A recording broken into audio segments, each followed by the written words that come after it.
why didn't God heal everyone?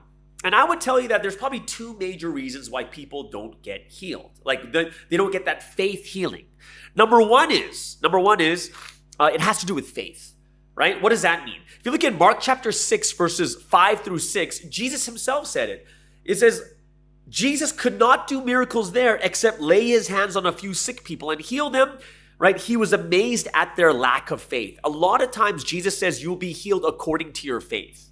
And one thing we do need to know is, if you don't believe in Jesus, then how can Jesus work on you? There's no glory to God if there's no healing for someone who does believe, right? And a lot of times, because it is a relationship between us and God, it's not just God healing, it is our believing that allows God to come and heal us, right? It requires two sides. So I would say the first reason, one of the reasons, and you'll see in the Bible too, is a lot of people had a lack of faith. And because of that lack of faith, they weren't able to be healed.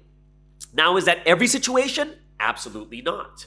There's another major situation and reason why people don't get healed. And it's because it's the will. And you're like, what do you mean it's the will? Well, I talked about this last week too, is a lot of times we go through suffering for a reason. Right? I went through that verse in Ecclesiastes 7:14 that said, in good times be happy, in bad times consider, right? We don't know the future. Sometimes we go through bad things to bring us back on track. Sometimes we go through bad things so God has something better planned for us in the future. And that's why God will allow us to continue to go through it, because I know some people who go through suffering and at the end of it, they accept Christ, right? There's a will in it too.